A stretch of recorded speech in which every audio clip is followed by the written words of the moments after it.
Hallelujah.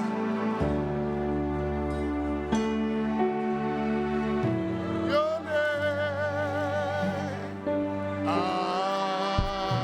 will bring myself.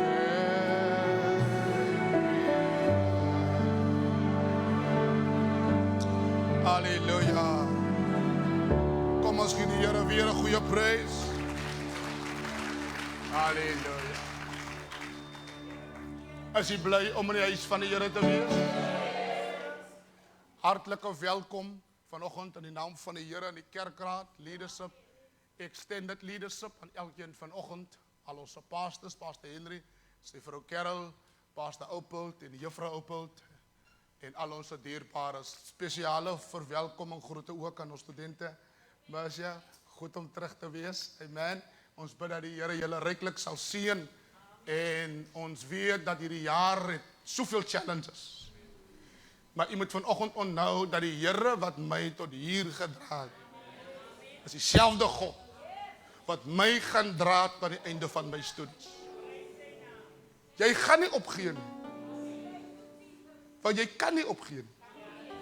Because there's a family, there's a mother, there's a father, there's a brother, there's a sister, there's an aunt that is so proud of you. Hulle breek Abrahams, my kind studeer. And you got all the support of your family. And even when the goings get tough, you can say to yourself, ek gaan nie omdraai nie. Here het my te ver gebring. Daar's nie nou tyd om te draai nie. Vir baie van julle is jy dalk die eerste een of die enigste een wat het gemaak het tot op die campus. Ander het uitgeval. Jou broer het dit miskien nie gemaak nie. Jou suster het dit miskien nie gemaak nie. Maar die Here het jou gedra. And when the going gets tough, you just look to the crises that God has brought you through. And then you say, as die Here my daardeur gedra,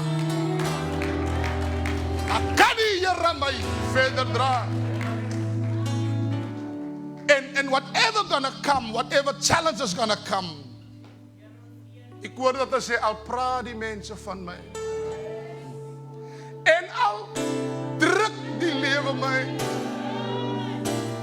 ek kan nie omdraai nie. Al praat die mense van my, al praat die mense van my,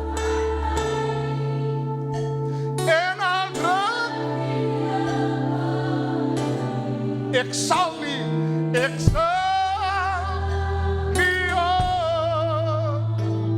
omdraai nie. Sê my, hoe kan ek wil omdraai?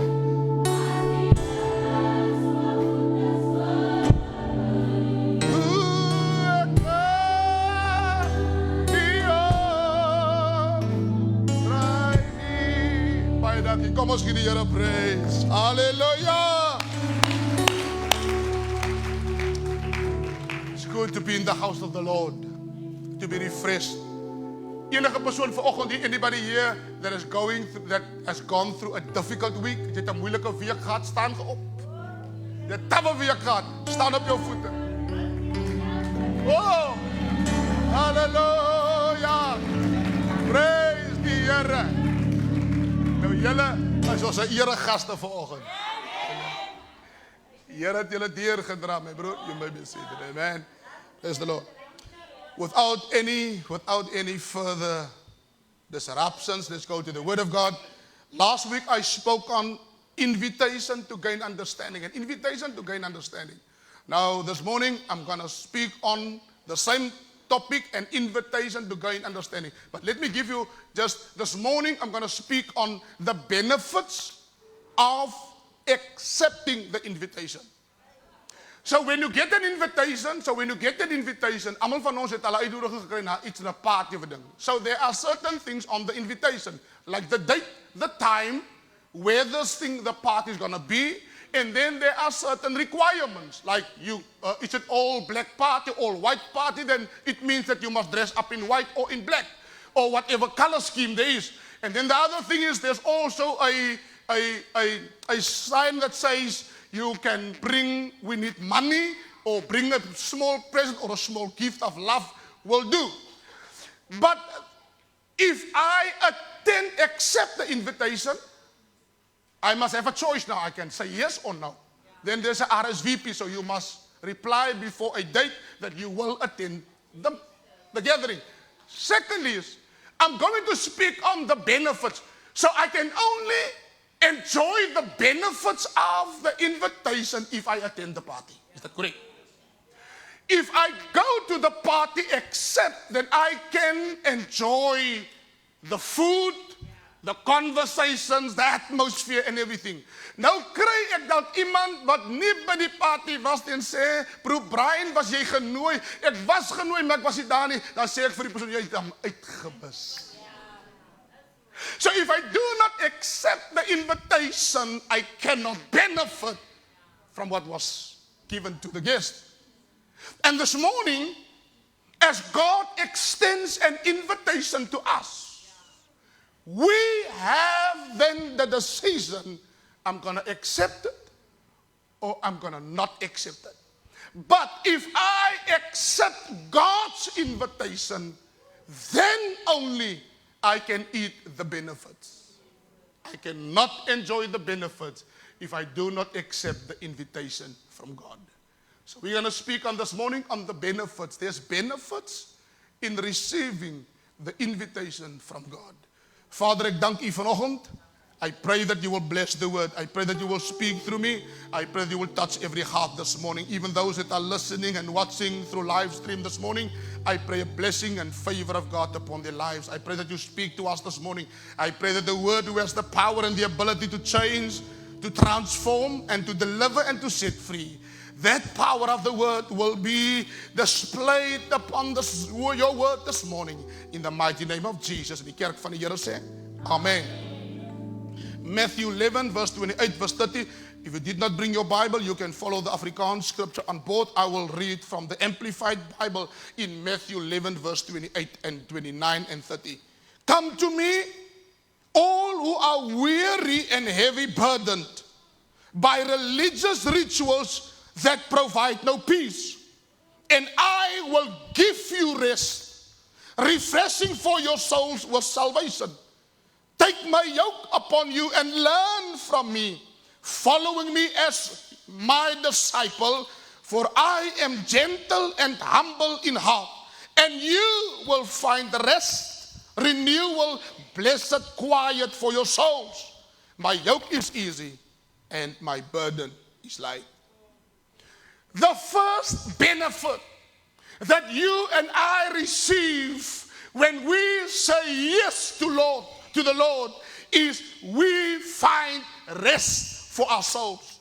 Rest vir julle siele. Now what does rest mean? Rest is more in the Bible, not focusing on physical relaxation, but rest in the Bible is a deep state of trust in God. So when you say that I'm resting in God, it means that you are deeply trusting God. Therefore, finding your rest means to dwell in the presence of God. Jy besoek nie net die teenwoordigheid van die Here nie, jy bly in die teenwoordigheid van die Here. Experiencing His might, His strength, and the power of God. And you and I are abiding in Him. Let's look at the first man and the woman in the Bible, Adam and Eve. Adam and Eve, when they were placed in the garden, lived in the rest of God. They lived peacefully in the Garden of Eden, in the presence of God. They lost the rest in the presence of God when they disobeyed God and they were moved from the presence of God. Iemand het eendag gesê dat die ergste ding van die hel is nie die vuur nie. Die ergste ding van die hel is om buite God se teenwoordigheid te wees. When Adam and Eve disobeyed God, they were removed from the presence of God and outside the presence of God, there is no rest. Buite die teenwoordigheid van die Here is daar nie rus nie. Daarom 'n ongelowige sal nooit rus kry, ware rus kry, as hy nie die uitnodiging aanvaar van God. You need to accept the invitation. And when Adam and Eve moved from the presence of God and moved out of the rest of God, what happened? Cain murdered his brother Abel. Mankind lost all place for God in their hearts. Ons lewe nou in 'n tyd dat mense nie tyd het vir God of tyd maak vir God nie. Mankind grew distant from God. The more and more and more today, we see even the young generation growing more distant from God. Jong mense van vandag en die goeies is uitgesluit. Ek eer die Here vir die jeug in die kerk vanmôre, maar daar's baie jong mense wat geen begeerte het om in die teenwoordigheid van God te wees nie. We're living in a generation where people and even young people hate the presence of God. They love the dance and all those demonic places more than the presence of God. Dis hoekom ons nagklubs is vol, ons beens loop oor, ons klubs hier in die Wellington loop oor van ons jeug, and more young people are loving the presence of demonic influence than the presence of God. Ek het vir die studente elke keer gesê, and even you that are now for the first time in Wellington studying, the first thing that you do when you're coming from another place and you're coming to Wellington to study, the first place that you need to find is a church. Baie van die jong mense sê, jong, ek was nog nooit in Wellington nie, ek gaan in Wellington studeer. Waar is die lekker drinkplekke?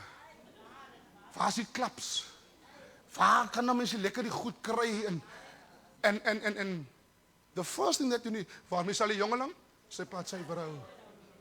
Find a church where you know that when I'm down and out, die Black Label kan dit nie vir my regmaak nie. When there's trouble in my spirit, no drug can fix it. When there's trouble, and even if my boyfriend cheats on me, nothing can satisfy that. Not even a song from Judy Powder can fix me. It's only the Lord. Was dit die waarheid? Die vrou lieg vir jou, if I can be in two places at the same time, you never can do that. You never can do that.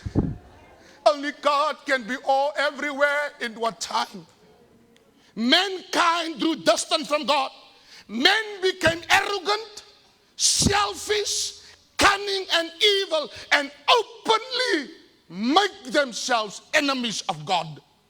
We're living in a generation where young people openly mock God, openly display themselves as enemies of God. But still, amongst all these things, God stands with arms open and He extends the invitation, come to me, all who are burdened and heavy laden. People reject Him, they mock Him, they don't want to be with Him, but still God stands with open arms. Kom na my toe, almal wat bemoeid en belas is, and I will give you rest. Rest for your soul. The effect of sin has wearied mankind, and now men need God's rest. As jy in 'n finansiële probleem is, jy het nie geld nodig nie. Jy het die rus van die Here nodig. Wanneer jy opgelet mense wat in finansiële probleme is, gaan maak nou 'n lening of kry geld, dan val hy dieper in die gemors as wat hy was. So what we need the rest of God. We need to go into the rest of God so that we can say, I don't mind, I don't care what's going to happen to me. I'm in the rest of God. Mankind are burdened with the guilt of the crimes that they now have openly received an invitation to come to God. Die paar is, as daar 'n tyd is waar die mens nou geburden is met 'n klomp goed. Ek en jy, veral ons mammas vanoggend, loop met so 'n klomp goed op jou. En dan die ander ding is nie. Weet jy, en seker die gesondheidspersoneel sal seker van my verskil of saam met my stem. Ons het meer jong mense wat ewige laste dra as ouer mense. You young, you need to enjoy your life in the realm of the scripture.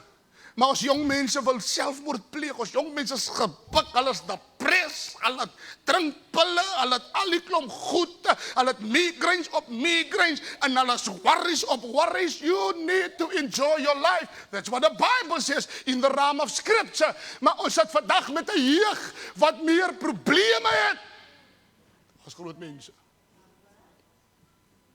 Even believers who are tempted and oppressed by the remains of a carnal mind can come to the blood of Jesus and be cleansed from their sin. Die Here roep jou, jy kan jouself nie verlos nie. Jy gaan nou ophou, maar môre gaan jy weer begin. Daarom is die uitnodiging, kom, ek gee jou rus vir altyd. When David sinned, luister die baras, die Here het vir my en jou so lief, that even when I sin, God will still extend his hand to us. David sinned against Bathsheba, took her, slept with her, killed her husband, and David thought that God didn't see him.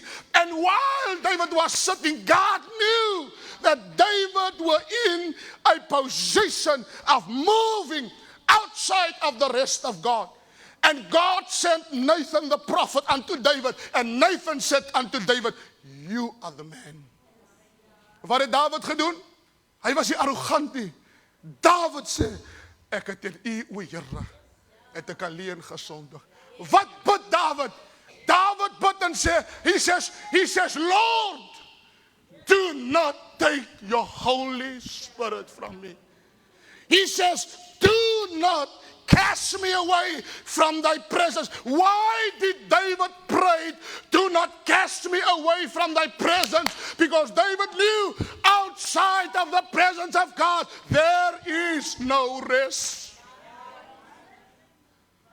Therefore, it's utmost important for us to live in the presence of God and to love the presence of God. David prayed after he had slept adultery, he killed her husband, and David prayed, he acknowledged he did wrong, and then David prayed, do not cast me away. Because if I stay outside of the presence, I will never find rest. Gaan ek vir altyd met die ding battle. In Matthew 23, verse 4, the Bible says the following. In Matthew 23, verse 4, the Bible says, the scribes and Pharisees tied up heavy loads that are hard to bear and placed them on men's shoulders, but they themselves will not lift a finger to make them lighter. Do not allow people to put religious burdens on you that you will not be able to bear. Christ has set us free, and by his power we have been freed.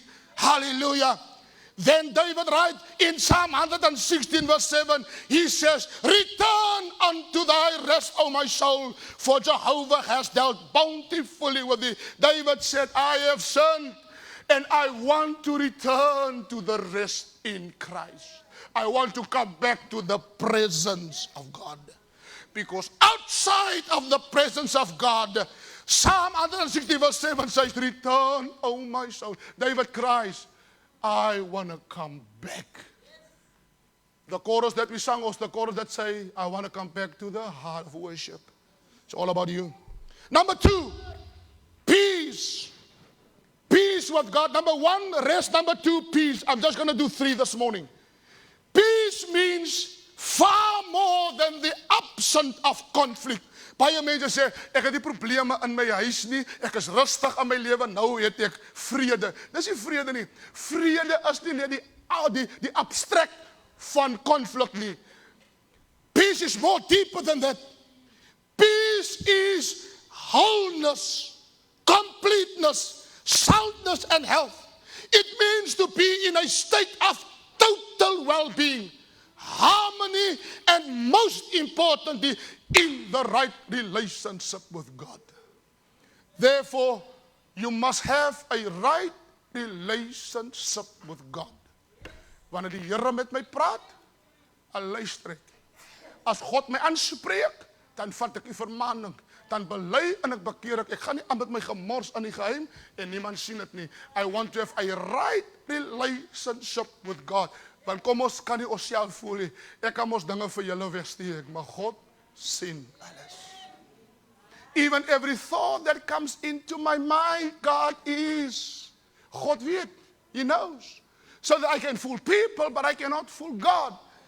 And therefore, peace, totally peace with God, is standing in the right relationship with God. But that doesn't mean that if I have peace with God, I will not face crisis, challenges, or struggles. Let's go to Job 1 verse 1. Daar was 'n man in die land Us, wie se naam was Job. Die man was vroom en opreg en godvreesend en een wat afgewyk het van die kwaad. Look at what Job feared God. Job stands in the right relationship with God. Maar het dit vir Job gevrywaar van 'n krisis? No.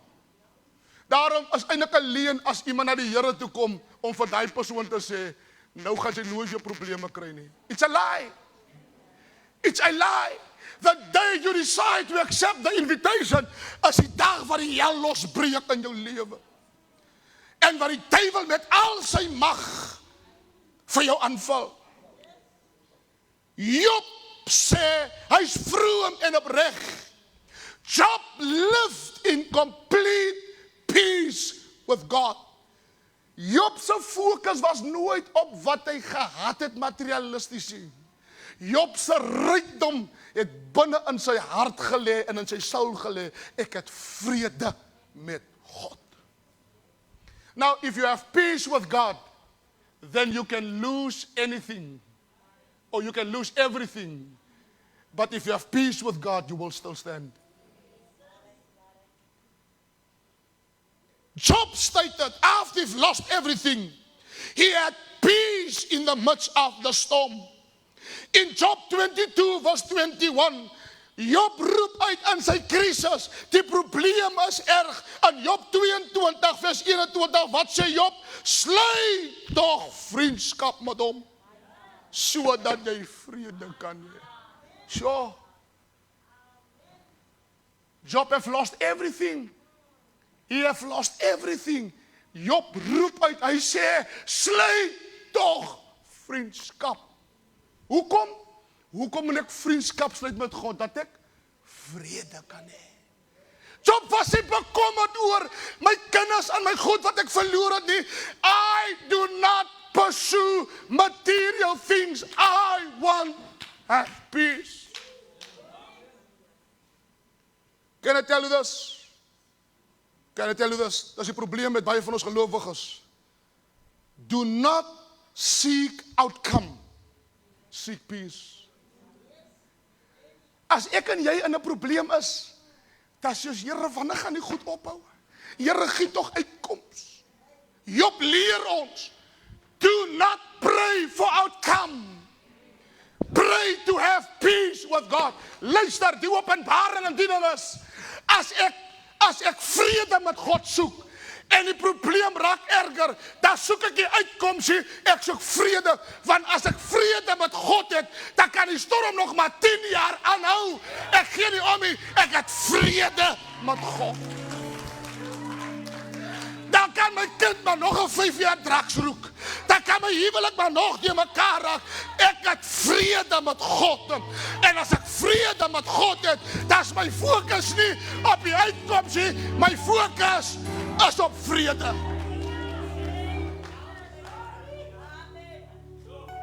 O, soek uitkoms. Broer, bid vir my, dat die Here tog net die storm oplos. Broer, bid vir my dat die Here net uitkoms gee. Nee. Jy moet sê, broer, bid dat ek vrede kry waar ek nou sit. And I don't care, ek weet nie hoe die Here dit gaan doen nie. Ek weet nie wat gaan gebeur nie, maar ek soek die uitkoms nie. Want uitkoms is in sy hande. Ek moet vrede soek, want as ek vrede het, luister, dan kan het erger word. As ek vrede het, dan kan die storm nog teen my draai, maar solank ek vrede het, I don't worry, because the outcome is in his hands. Job sê, sluit tog vriendskap met God. Do not seek outcome, seek peace. Die mooiste ding wat iemand kan hê in 'n storm is vrede. Peace that surpasses all understanding. Dat die mense vir jou vra, Suster Lisbeth, hoekom is jy so kalm? Kyk hoe lyk jou huis, kyk jou kinders, kyk wat gaan aan, Jesus brood om te eet nie, maar wat hulle nie verstaan nie, sy soek die uitkoms sê, sy soek vrede. Because if I have peace, even if I can't understand that I found peace in the midst of my storm, so I do not worry, even if the outcome does not come, I have already peace with God. Ek het mos vir julle vertel wat ek aan my vrou deurgemaak het, toe ons die huis moet leegmaak, en ons moes die Saterdag trek. En ons het nie gesoek na 'n ander huis nie. Ons het gebid die dag, die Here gee ons net vrede. Ek het nie gewat, ons van iets staan in die jaar, Dylan en Lauren is klein, ons sit daar, daai Saterdag, ons weet nie waar toe om te gaan nie. Ek het nie heen kome nie, maar ek het vrede. If I have peace with God, I will not be unsettled. Alles rondom my kan platval, maar as ek die vrede van die Here in my lewe het. This must be the attitude of every believer in a crisis. Seek for peace, not for outcome. Then the Bible says, good will come to you. Good will come to you does not mean material blessings. It means that your soul will be in a state of peace. Jy is net kalm. Jou man is hier bekeer, dan vra hy vir jou, jy is dan so rustig, en jy nie geworry nie, maar jy is net aan die vrede van die Here. Jy staan voor 'n krisis, en jou familie is bekommerd, maar jy is net kalm, want jy het vrede by God. You surrender the case to him, and he is now dealing with it. Ons mis die ding, liefhares. Ons mis die ding, want ons wil net uitkom. Want kom ek wees eerlik, it's not, as jy lekker om in 'n krisis te wees. As jy lekker om in 'n situasie te sit en ek het nie geld nie, goed moet betaal word, en al hierdie goed raak erger, ek weet nie wat om te maak nie, as jy lekker nie, but I would rather find peace with God, knowing that he knows what he is doing. Peace with God in the midst of the storm. Therefore, believers, listen here, believers can be in a crisis and in peace at the same time. Jy moet nie gehoor nie. 'n Gelowige kind van God kan in 'n krisis wees en in vrede wees dieselfde tyd. Die probleem is erger, maar ek het vrede. Ek is kalm, so hulle sê kalm, soos 'n psalm. Ek is rustig, ek rus in die rus van die Here. Moeders, luister vanmôre vir my. Hoekom worry jy vir jou so? Hoekom is jy so gestres, want jy's 'n kind van God? Maak vir jou mooi, pragtig, stap uit, en sê ek is in die rus van die Here. Ou Pastor Dolfie, onder wie ons jare terug gedien het altyd vir ons geleer, toe ons in die kerk was, hy sê, moeders, as jy nie geld in jou sak het nie, en jy het 30 rand, vat 'n taxi, vat jou backtrek vir jou mooi en gaan mall toe. Koop vir jou 'n account daar by Steers, en dan stap jy in die mall rond. Halleluja, hulle gaan ding, maar die auntie het grand, sy het baie geld, maar wat hulle nie weet, jy's in die rus van die Here. En nou sit jy by die huis, donker kamer. Depressed musiek. Jy wil die bid nie, jy wil die Bybel lees. Jy almekaar vir die kleinkind sê, gaan speel net daar buite mama se kop draai. Nou bring mama se pilletjies aan. Seek peace with God. Soek die vrede van die Here. Therefore spend time in reading the word. Spend time in prayer. Sê Here, gee my net die vrede. Ek weet nie hoe die uitkoms gaan lyk nie, maar ek wil net vrede in my hart hê dat ek weet U is in beheer. The last thing is prosperity.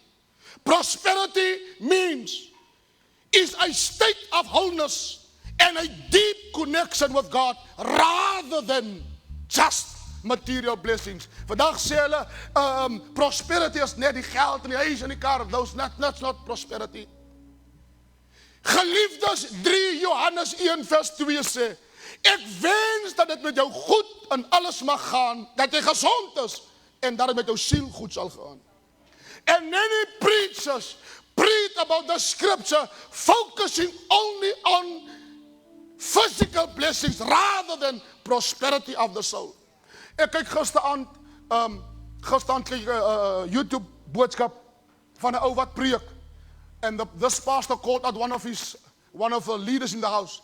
And he said to that person, listen, he said to that person, the Lord spoke to me and the Lord said, you must sow a $20,000 into this house. $20,000, as you know, normaal met R17 is amper R350,000 in one offering. So if I do not know scripture, people will take advantage of me. Mense kom na jou toe sê, jy moet saai en jy moet nou in die man van God se lewe belê, is lieg. And they're robbing people by using twisted scriptures to enrich themselves. Bly weg van hierdie leiers af, wat vir jou wil beroof en sê die Here het gesê, maar God het nie so gesê nie. En môre het jy nie geld vir kraggie, maar jy was in die kerk, toe beroof hulle jou, want jy het nie geluister wat die Gees sê nie. Many even preach that the cross of Jesus were only for material and financial blessings. Vandag, baie predikers sê, God is going to give you a house, God is going to give you a car, God is going to give you a millionaire. It's nonsense. Dink jy maar as ek en jy baie keer met 'n R10,000 kan werkie, sal die Here vir ons vertrou met R1 miljoen? Secondly, as die Here vir ons almal vanoggend miljonêers maak, en ons almal het so 10 miljoen ons rekening, sal ons vanoggend nie gesit het? Op die strandhuis, met kaviaar, sigaret, of 'n sigaar. Die lewe soos die ryk mense. Sy wil met God en sy gebod niks te doen hê nie. Die Here is nie onnoosel nie. God can never be taken for a ride because He knows our hearts. The early church never proclaimed popular prosperity teachings of today. The early church did not have been prosperous in riches or land, but they were prosperous in generosity, in love, in fellowship, and with God and each other. Weet jy wat is die probleem vandag in die kerk? Die kerk van vandag. Die kerk van vandag is arm in verhoudings met God en verhoudings met mekaar. Die kerk van vandag, die kerk in die Bybel, het hulle alles met mekaar gedeel. As ek het en my broer trek swaar, dat ek gesien dat my broer uitgesorteer is. Vandag, as ek ryk is my oë toe vir die nood van my broer en suster. The early church of the Bible cared for each other. They shared with one another. They did not preach false doctrine. They were rich in generosity, in love and in fellowship. En vandag in die kerk kan ons nie mekaar verdra nie. Want as die Here vir jou sê, dan word ek kwaad. Ek het gebid vir 'n kar. Toe sien die Here vir Pastor Henry met 'n kar, nou is ek kwaad. Ek bly lankal in een huis, in die Wendy huis, en ek bid vir ruimte. En nou sien die Here vir my broer, nou kom getuig hy nog by my huis, ek weet nie na die Here kom, hy kom staan binne in my Wendy huis. Ek het al moeg van bytjie was en al die goed, dan kom staan hy in my, dan sê hy, wie man van die Here het my uitgekom, ek het nou 4 slaapkamerhuis. En dan, in plaas dat ek saam met my broer die Here eer, is ek jaloers. Because we are broke in generosity. We are broke. Ons kan nie meer saam met mekaar celebrate as die Here deur gekom het en ons het al hierdie prosperity teaching en ons maak eintlik 'n fool van onsself. The church of the Bible times did not have land, were not prosperous, but they prosper in generosity, in love and in fellowship with God and fellowship with one another. Paulus beskryf het baie mooi. Ek sluit hiermee af. In 1 Korintiërs 1 vers 5 sê hy, dat hy skryf aan die gemeente van Korintiërs, dat julle in alle opsigte in hom ryk gemaak is, in elke woord en alle kennis. Die kerk van die Bybel was ryk in woord en ryk in kennis. Die kerk van vandag het baie geld, maar min kennis. Is ryk, maar min openbaring van. It is available for me and for you. Kom ons staan, kerk van die Here. Halleluja. As daar enige persoon is wat vanoggend sê, pastoor, ek wil jy moet graag vir my bid.